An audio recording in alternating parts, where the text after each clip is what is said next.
मुख्यमंत्री की अध्यक्षता में सीएचपीपी और एचपीडब्ल्यूपीसी की बैठक। 2330 करोड़ रुपए से ज्यादा के कॉन्ट्रैक्ट और वस्तुओं की खरीद को मंजूरी।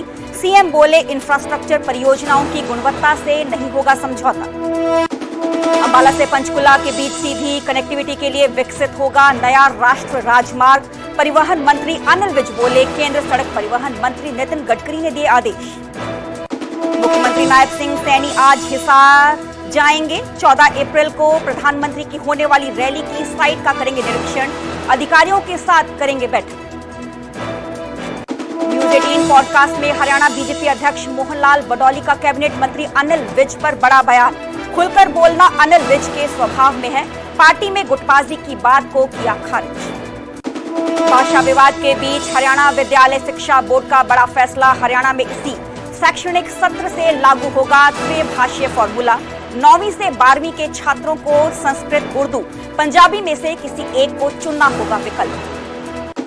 यमुनानगर में थर्मल पावर प्लांट की नई यूनिट के शिलान्यास से पहले अड़ंगा प्लांट के राख से परेशान गांव वालों ने की गांव में शिफ्ट करने की मांग। सीएम ने कहा, नई टेक्नोलॉजी से दूर होगी समस्या।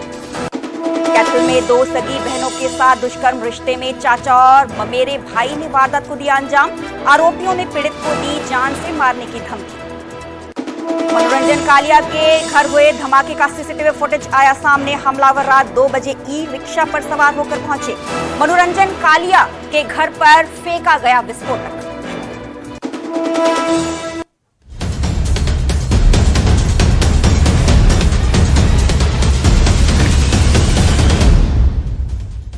Yearly basis to Phagwara, but हुन वो चीज वो वाइब नहीं हैगी, तुसी वो विजिट नहीं करते हो।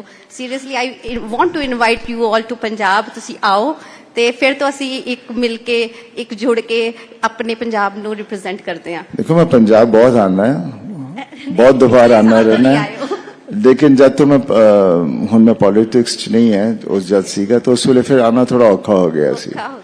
ਤੇ ਹੁਣ ਮੈਂ ਆਜ਼ਾਦੀ ਨਾਲ ਆ ਸਕਦਾ, ਜਿੱਥੇ ਮਰਜ਼ੀ ਜਾਵਾਂ, ਕਿਹਦੇ ਘਰ ਵੜ ਜਾ, ਬੈਠ ਕੇ ਉਹਨਾਂ ਨਾਲ ਗੱਲਾਂ ਕਰਾਂ, ਨਾਲੇ ਜਾ ਕੇ ਬੈਠ ਕੇ ਖਾਣਾ ਖਾਵਾਂ, ਤਾਂ ਉਹਦਾ ਆਪਣਾ ਹੀ ਸਵਾਦ ਹੈ।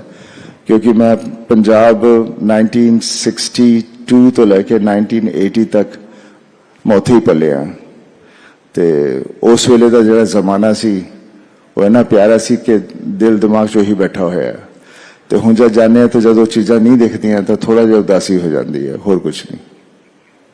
Thank you. या नमस्कार सर, हम सभी आपके बहुत बड़े फैन हैं सर। आप एक सेलिब्रिटी हैं और एक पॉलिटिशियन भी हैं, तो मेरा क्वेश्चन आपसे यह है कि आप दोनों चीजों में बैलेंस कैसे करते हैं? खैर, मैं अभी पॉलिटिक्स में नहीं हूं, इस वक्त था और बैलेंस नहीं कर पाया, इसलिए मैं वापस घर आ गया। हर आदमी की एक लिमिट होती है, कहाँ उसे क्या सूट करता है। सो मैं जहां से शुरू किया था मैं वापस वहां हूं। यस नमस्ते बाजी। हाँ जी, हाँ जी। सर, मेरा एक क्वेश्चन था पॉलिटिकल, जिसपे आपकी राय जाननी थी। की जान लिए सर, राय जाननी थी आपकी, एक पॉलिटिकल क्वेश्चन है। पॉलिटिक्स में बहुत ही कमजोर है, ट्राई करते हैं कुछ। सर, जैसे अमेरिका ने हमारे लोगों को यहाँ भेज दिया, जिनके एक्सपायर हो गए थे वीजा या फिर इलीगली जो वहाँ चले गए थे, उनको एक गलत तरीके से भेजा गया, उस पर आपकी राय क्या है? मैं सवाल क्या बोल, जो अमेरिका इलीगल तरीके से इंडियंस चले गए थे, उनको डिपोर्ट कर दिया अमेरिका ने, और पंजाब से काफी थे, तो उनके लिए आप क्या कहेंगे? देखो, जो होया वो अच्छा नहीं सी, लेकिन आप अभी इलीगल तरीके नाल उत्थे गए सी, लेकिन इन्हें सारा तो उत्थे सी तां जिस तरह उन्होंने किया वो होना नहीं चाहिए सीगा। इज्जत नाल भी भेज सकते सी, तो बेसिक उस हिसाब नाल बहुत ही गलत होया, ते जो गलत है सो गलत है। Thank you. एक आप भी तो लीगल तरीके से नहीं गए थे गदर में, तो वही कह रहे हैं ना, पर उस वक्त बात ये थी कि अपनी बीवी और अपने को उसको वापस लाना था। तो उस वक्त तो फिर जब जट हुंदा था, फिर वो थोड़ी ना देखता केड़ी कंट्री कितने है, वो जाके लेके आ जाता है। तो इसी बात पर चलते चलते उसी फिल्म का वो डायलॉग हो जाए जो राइजिंग भारत पे बिल्कुल सूट करता है, हिंदुस्तान जिंदाबाद था, जिंदाबाद है और जिंदाबाद रहेगा। Thank you so much, Sunny Deol. Thank you.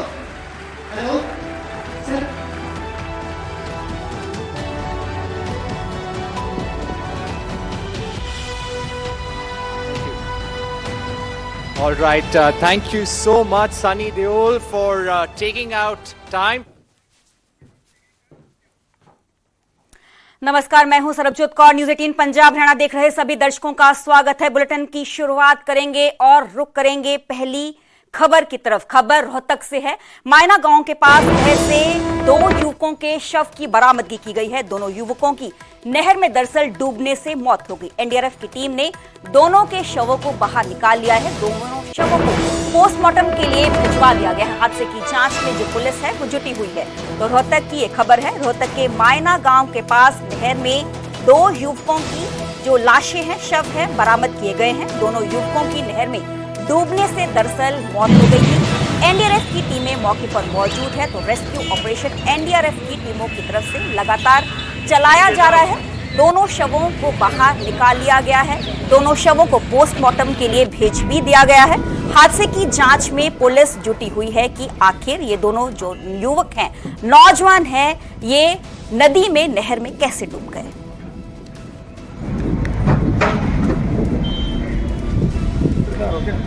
मेरे साथ मेरे सहयोगी धीरेन्द्र चौधरी लाइव जुड़े हुए हैं रोहतक से। धीरेन्द्र, अब तक कुछ पता चल पाया है कि ये दोनों नौजवान नहर में कैसे डूबे और इनकी शनाख्त क्या कुछ की गई है? 2 नौजवान झेलन नहर के अंदर डूबे हैं और तुरंत एनडीआरएफ की टीम मौके पर पहुंची और दोनों के शवों को बाहर निकाला। दरअसल कहानी ये है कि कल शाम को ये दोनों झेलन नहर पे आए थे और जो नवरात्रे हैं उनकी पूजन सामग्री को विसर्जित करने के लिए आए थे नहर में।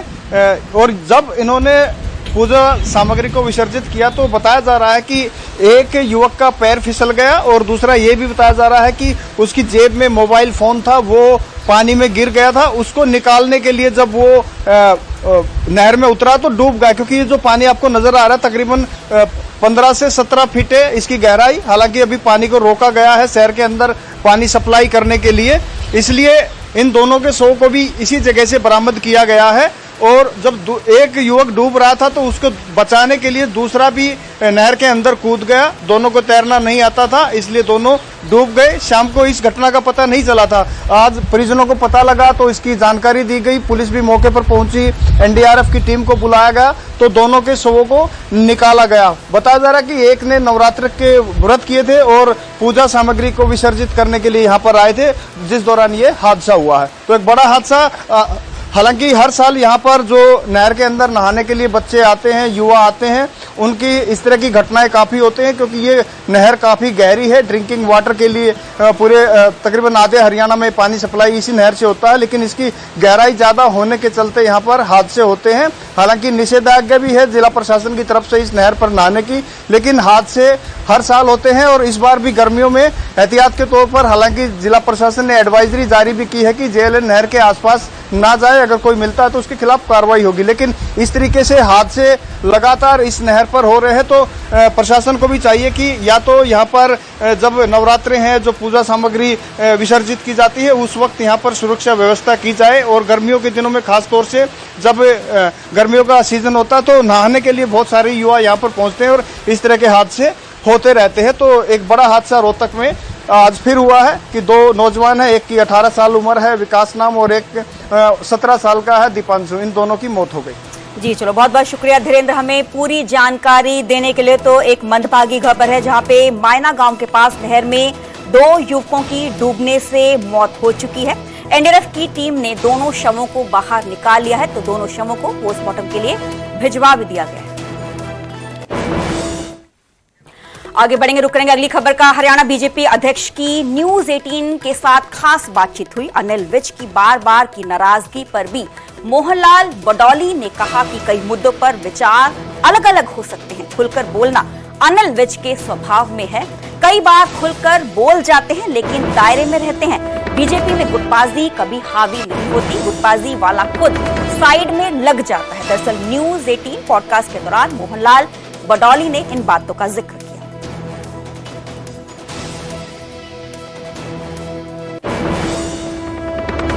पीएम नरेंद्र मोदी के हरियाणा दौरे पर भी मोहनलाल बडौली ने कहा कि 14 अप्रैल को सुबह 9 बजे हिसार पहुंचेंगे पीएम नरेंद्र मोदी। हरियाणा बीजेपी अध्यक्ष ने दरअसल न्यूज 18 को इस बारे में जानकारी दी। न्यूज 18 पॉडकास्ट पर भी मोहनलाल बडौली ने कहा कि पीएम एयरपोर्ट से हवाई सेवाओं की शुरुआत करेंगे। एयरपोर्ट के नए टर्मिनल की आधारशिला भी वो रखेंगे। यमुनानगर में सुबह 11 बजे पावर प्लांट का शिलान्यास उनकी तरफ से किया जाएगा। बिना चुनाव के भी पीएम का दौरा हरियाणा के लिए बड़ी उपलब्धि।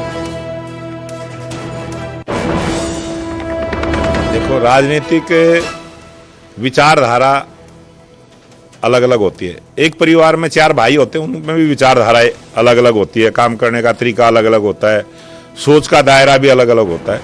लेकिन भारतीय जनता पार्टी का सबसे बड़ा यही मूल मंत्र है कि जब हम सामूहिक रूप से बैठते हैं, कोई निर्णय हम जब करते हैं तो उस निर्णय में सब भागीदार होते हैं। जब अंतिम निर्णय हो जाता है तो सब हाँ करते हैं कि भाई मेरी सहमति है। और उसी प्रकार से गुटबाजी हमारी पार्टी में इसलिए नहीं ज़्यादा हैवी होती कि गुटबाजी करने वाला अपने आप साइड हो जाता है।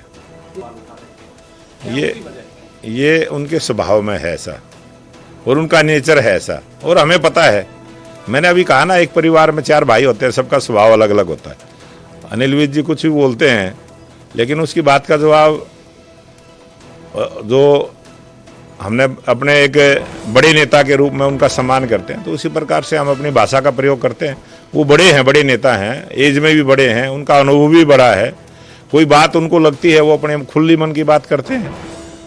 और अब 14 अप्रैल को बाबा भीमराव अम्बेडकर जी की जयंती का अवसर है, और भारत रत्न बाबा भीमराव अम्बेडकर की जयंती के अवसर पर हरियाणा प्रदेश में पहली बार चुनाव के समय प्रधानमंत्री जी 2 प्रोग्राम भी देते हैं, 3 भी देते हैं।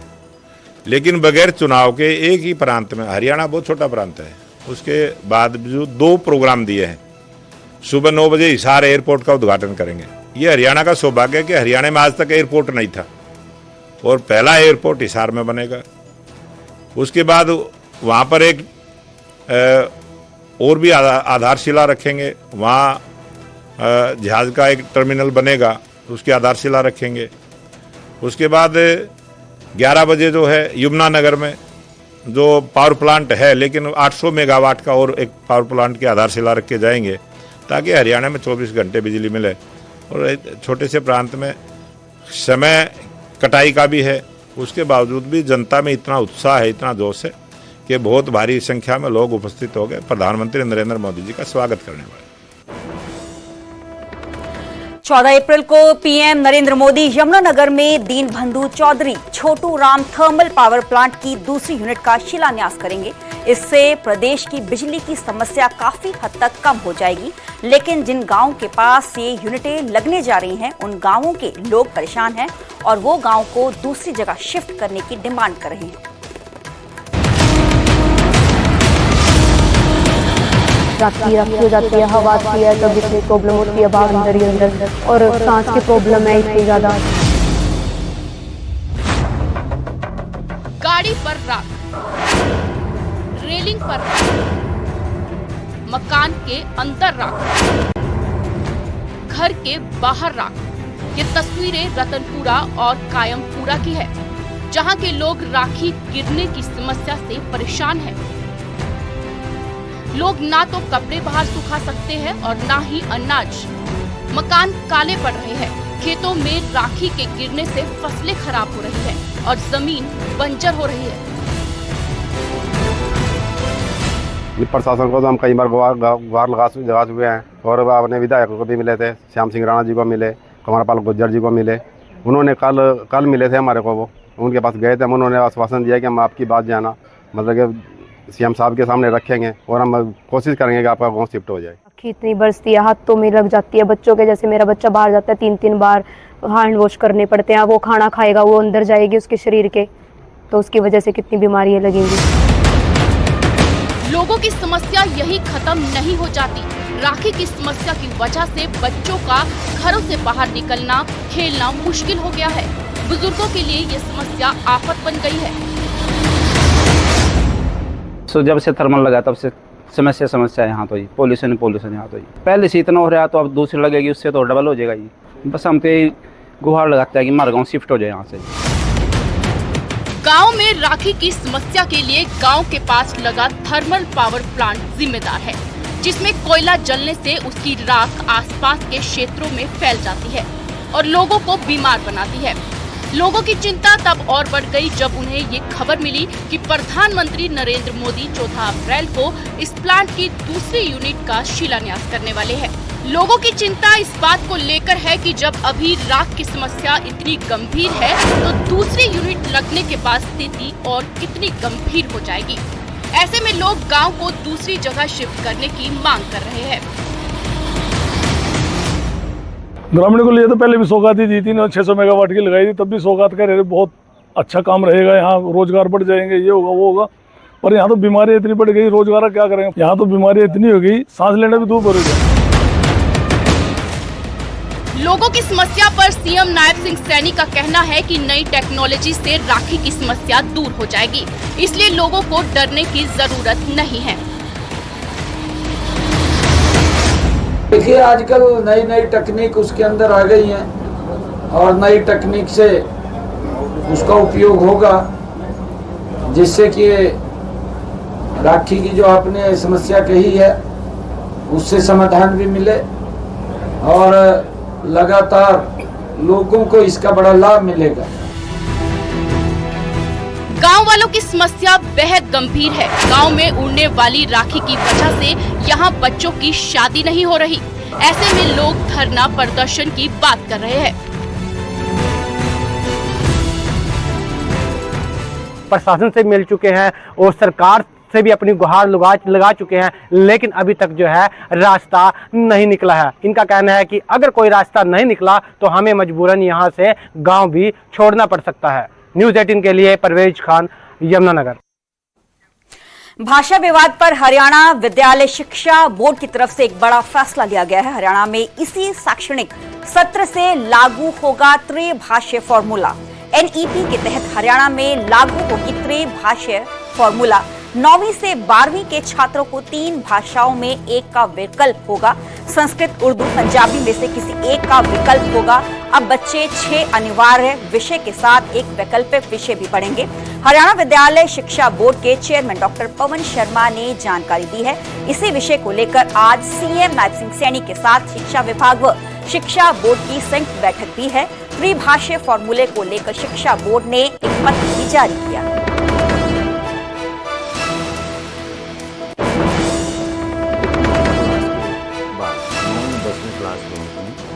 त्रिभाषा फार्मूला हमने लागू किया है। एनईपी 2020 के ही आधार पर इसको लागू किया गया है, जिसमें इंग्लिश और हिंदी के अलावा संस्कृत, पंजाबी और उर्दू, इन 3 भाषाओं यानी संस्कृत, पंजाबी और उर्दू में से कोई एक भाषा वैकल्पिक विषय के रूप में विद्यार्थी को चुननी होगी। और इस तरह से कुल 6 जो विषय थे उसकी बजाय 7 विषय विद्यार्थी के पास होंगे, जिसमें 5 कंपलसरी विषय हैं। 6ठा विषय जो था पहले वैकल्पिक था और 7वां जो है ये त्रिभाषाई फार्मूला के तहत संस्कृत, उर्दू या पंजाबी में से एक विषय होगा। सिरसा में महज 500 रुपए की दिहाड़ी कमाने वाले एक शख्स को आयकर विभाग की ओर से 38 करोड़ 87 लाख का नोटिस आया है। विभाग ने उससे 9 अप्रैल तक जवाब मांगा है। ऐसे में परिवार परेशान है कि अब उसका क्या होगा।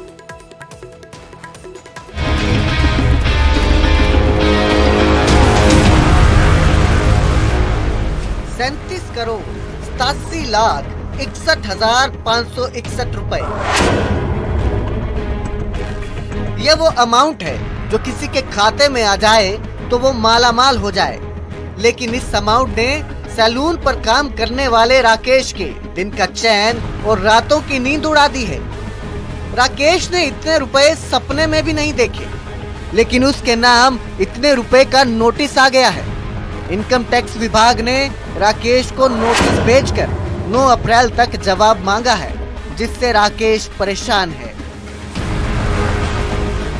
5-7 दिन पहले नोटिस आ जी सिरसा से, और मैं तो जी सरसों काटन गया था, पड़ोस में दुकान है, वहीं पर दे गया डाकिया जी। क्या काम करते हो? सैलून है जी नई का। तो कितने की इनकम है? बता रहे हैं कि आपने 38 करोड़ का लोन लिया है। हाँ जी, लगभग 37 करोड़ है, 87 लाख है 561 रुपया जी। सवाल उठता है कि राकेश ने ऐसा क्या कर दिया कि उसे करीब 38 करोड़ का नोटिस आ गया है। राकेश की माने तो उसने किसी ऐप से 10,000 का लोन लिया था।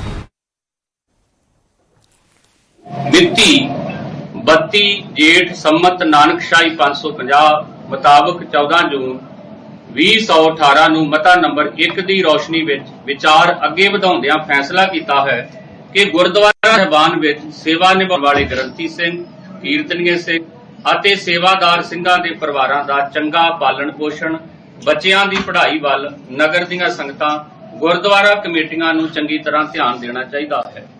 ਸ਼੍ਰੀ ਅਕਾਲ ਤਖਤ ਸਾਹਿਬ ਦੇ ਪਹਿਲੇ ਮਤੇ ਤੋਂ ਬਾਅਦ ਭਾਵੇਂ ਕਿ ਕਈ ਗੁਰੂ ਘਰਾਂ ਦੇ ਗ੍ਰੰਥੀ ਸਿੰਘ, ਕੀਰਤਨੀਏ ਸਿੰਘ ਅਤੇ ਸੇਵਾਦਾਰਾਂ ਦਾ ਕਈ ਥਾਵਾਂ ਤੇ ਮਾਣ ਸਨਮਾਨ ਕੀਤਾ ਗਿਆ, ਉਹਨਾਂ ਨੂੰ ਕਈਆਂ ਨੂੰ ਗੱਡੀਆਂ ਵੀ ਦਿੱਤੀਆਂ ਗਈਆਂ, ਕਈ ਹੋਰ ਵੀ ਮਦਦ ਕੀਤੀ ਗਈ, ਅਮਲ ਹੋਇਆ ਪੁਰਾਣੇ ਹੁਕਮਨਾਮੇ ਤੇ, ਪਰ ਅਜੇ ਵੀ ਹੋਰ ਅਮਲ ਦੀ ਲੋੜ ਆ। ਇਸ ਕਰਕੇ ਦੁਬਾਰਾ ਤੋਂ ਇਹ ਚੇਤੇ ਕਰਵਾਇਆ ਜਾਂਦਾ ਕਿ ਇਹ ਜਿਹੜੇ ਗ੍ਰੰਥੀ ਸਿੰਘ ਨੇ ਇਹ ਵਿਸ਼ੇਸ਼ ਸਤਿਕਾਰ ਦੇ ਹੱਕਦਾਰ ਨੇ। ਇਸ ਕਰਕੇ ਇਹਨਾਂ ਦੀਆਂ ਲੋੜਾਂ ਵੱਲ ਸੰਗਤ ਤੇ ਕਮੇਟੀਆਂ ਜ਼ਰੂਰ ਧਿਆਨ ਦੇਣ। ਅੱਜ ਮਿਤੀ, ਇਹ ਮਤਾ ਨੰਬਰ 8 ਹੈਗਾ ਜੀ ਆਪਣਾ, ਅੱਜ ਮਿਤੀ 26 ਚੇਤ ਨਾਨਕਸ਼ਾਹੀ ਸੰਮਤ 557 ਮੁਤਾਬਕ 8 ਅਪ੍ਰੈਲ 2025 ਨੂੰ 5 ਸਿੰਘ ਸਾਹਿਬਾਨ ਦੀ ਇਕੱਤਰਤਾ ਸਕੱਤਰੇਤ ਸ਼੍ਰੀ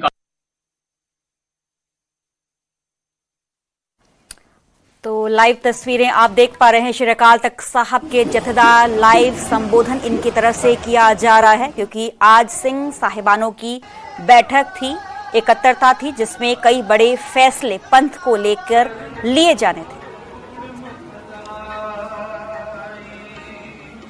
आज मिति 26 चेत नानकशाही संमत 557 मुताबक 8 अप्रैल 2025 ਨੂੰ 5 ਸਿੰਘ ਸਾਹਿਬਾਨ ਦੀ ਇਕੱਤਰਤਾ ਸਕੱਤਰੇਤ ਸ਼੍ਰੀ ਅਕਾਲ ਤਖਤ ਸਾਹਿਬ ਵਿਖੇ ਹੋਈ, ਜਿਸ ਵਿੱਚ 5 ਸਿੰਘ ਸਾਹਿਬਾਨ ਨੇ ਸਰਬਸੰਮਤੀ ਨਾਲ ਫੈਸਲਾ ਕੀਤਾ ਕਿ ਗੁਰਪ੍ਰਵਾਸੀ ਗਿਆਨੀ ਮਲਕੀਤ ਸਿੰਘ ਜੀ ਖਡੂਰ, ਸਾਬਕਾ ਪੰਜ ਪਿਆਰੇ, ਸ਼੍ਰੀ ਅਕਾਲ ਤਖਤ ਸਾਹਿਬ ਵੱਲੋਂ ਗੁਰਬਾਣੀ ਸੰਥਿਆ ਸੇਵਾਵਾਂ ਦੀ ਸ਼ਲਾਘਾ ਕਰਦਿਆਂ ਉਹਨਾਂ ਦੇ ਪਰਿਵਾਰ, ਉਹਨਾਂ ਦੀ ਸਿੰਘਣੀ ਨੂੰ ਸ਼੍ਰੀ ਅਕਾਲ ਤਖਤ ਸਾਹਿਬ ਤੋਂ ਸਨਮਾਨ ਕੀਤਾ ਜਾਵੇਗਾ। ਕੌਮ ਦੀ ਇੱਕ ਚੰਗੀ ਹਸਤੀ ਸੀ ਔਰ ਇਹਨਾਂ ਨੇ ਬਹੁਤ ਬੱਚਿਆਂ ਨੂੰ ਸੰਥਿਆ ਕਰਵਾਈ। ਮਤਾ ਨੰਬਰ 2 ਅੱਜ ਮਿਤੀ 26 ਚੇਤ ਨਾਨਕਸ਼ਾਹੀ ਸੰਮਤ 557 ਮੁਤਾਬਕ 8 ਅਪ੍ਰੈਲ 2025 ਨੂੰ 5 ਸਿੰਘ ਸਾਹਿਬਾਨ ਦੀ ਇਕੱਤਰਤਾ ਸਕੱਤਰੇਤ ਸ਼੍ਰੀ ਅਕਾਲ ਤਖਤ ਸਾਹਿਬ ਵਿਖੇ ਹੋਈ, ਜਿਸ ਵਿੱਚ 5 ਸਿੰਘ ਸਾਹਿਬਾਨ ਵੱਲੋਂ ਸਰਬਸੰਮਤੀ ਨਾਲ ਗੁਰਦੁਆਰਾ ਸ਼੍ਰੀ ਫਤਿਹਗੜ੍ਹ ਸਾਹਿਬ ਦੇ ਮੁੱਖ ਗ੍ਰੰਥੀ ਗਿਆਨੀ ਹਰਪਾਲ ਸਿੰਘ ਜੀ ਵੱਲੋਂ ਦਸ਼ਮੇਸ਼ ਪਾਤਸ਼ਾਹ ਸ੍ਰੀ ਗੁਰੂ ਗੋਬਿੰਦ ਸਿੰਘ ਜੀ ਦੇ ਸਾਹਿਬਜ਼ਾਦਿਆਂ ਅਤੇ ਉਹਨਾਂ ਦੇ ਪਰਿਵਾਰ ਦੀ ਅਦੁੱਤੀ ਸ਼ਹਾਦਤ ਨੂੰ ਸਮਰਪਿਤ ਸਫ਼ਰ-ਏ-ਸ਼ਹਾਦਤ ਰਾਹੀਂ ਪ੍ਰਚਾਰ ਕਰਦਿਆਂ ਕੀਤੀਆਂ ਸੇਵਾਵਾਂ ਦੇ ਮੱਦੇਨਜ਼ਰ ਉਹਨਾਂ ਦੀ ਸ਼ਲਾਘਾ ਕੀਤੀ ਜਾਂਦੀ ਹੈ ਅਤੇ ਸ਼੍ਰੀ ਅਕਾਲ ਤਖਤ ਸਾਹਿਬ ਤੋਂ ਇਹਨਾਂ ਦਾ ਸਨਮਾਨ ਕੀਤਾ ਜਾਵੇਗਾ। ਮਤਾ ਨੰਬਰ 3 ਅੱਜ ਮਿਤੀ 26 ਚੇਤ ਨਾਨਕਸ਼ਾਹੀ ਸੰਮਤ 557 ਮੁਤਾਬਕ 8 ਅਪ੍ਰੈਲ 2025 ਨੂੰ 5 ਸਿੰਘ ਸਾਹਿਬਾਨ ਦੀ ਇਕੱਤਰਤਾ ਸ਼੍ਰੀ ਅਕਾਲ ਤਖਤ ਸਾਹਿਬ ਵਿਖੇ ਹੋਈ, ਜਿਸ ਵਿੱਚ 5 ਸਿੰਘ ਸਾਹਿਬਾਨ ਵੱਲੋਂ ਸਰਬਸੰਮਤੀ ਨਾਲ ਇਹ ਫੈਸਲਾ ਕੀਤਾ ਗਿਆ, ਹਰ ਗੁਰਸਿੱਖ ਜਿੱਥੇ ਨਿਤਨੇਮ ਕਰਦਾ ਹੈ ਉੱਥੇ ਹੀ ਪ੍ਰੇਰਣਾ ਦਿੱਤੀ ਜਾਂਦੀ ਹੈ ਕਿ ਆਪਣੇ ਘਰ ਅੰਦਰ ਸੌਣ ਤੋਂ ਅੱਧਾ ਘੰਟਾ ਪਹਿਲਾਂ ਗੁਰ ਇਤਿਹਾਸ ਅਤੇ ਸਿੱਖ ਇਤਿਹਾਸ ਨਾਲ ਸੰਬੰਧਿਤ ਸਾਖੀਆਂ ਸੁਣਾਉਣ ਦੀ ਰਵਾਇਤ ਮੁੜ ਸਰਜੀਤ ਕਰਨ, ਤਾਂ ਕਿ ਬੱਚਿਆਂ ਨੂੰ ਸਿੱਖ ਕਦਰਾਂ ਕੀਮਤਾਂ ਦਾ ਵੱਧ ਤੋਂ ਵੱਧ ਗਿਆਨ ਹੋ ਸਕੇ ਤੇ ਸਿੱਖੀ ਨਾਲ ਪਿਆਰ ਵੱਧ ਸਕੇ। ਮਤਾ ਨੰਬਰ 4 ਅੱਜ ਮਿਤੀ 26 ਚੇਤ ਨਾਨਕਸ਼ਾਹੀ ਸੰਮਤ 557 ਮੁਤਾਬਕ 8 ਅਪ੍ਰੈਲ 2025 ਨੂੰ 5 ਸਿੰਘ ਸਾਹਿਬਾਨ ਦੀ ਇਕੱਤਰਤਾ ਸ਼੍ਰੀ ਅਕਾਲ ਤਖਤ ਸਾਹਿਬ ਸਕੱਤਰੇਤ ਵਿਖੇ ਹੋਈ, ਜਿਸ ਵਿੱਚ 5 ਸਿੰਘ ਸਾਹਿਬਾਨ ਵੱਲੋਂ ਸਮੁੱਚੇ ਸਿੱਖ ਜਗਤ ਨੂੰ ਪ੍ਰੇਰਣਾ ਕੀਤੀ ਜਾਂਦੀ ਹੈ। ਹਰ ਸਿੱਖ ਅੰਤਮ ਅਰਦਾਸ ਸਮੇਂ ਸਾਦੇ ਲੰਗਰ ਤਿਆਰ ਕਰਕੇ ਗੁਰੂ ਕੇ ਲੰਗਰ ਦੀ ਮੂਲ ਭਾਵਨਾ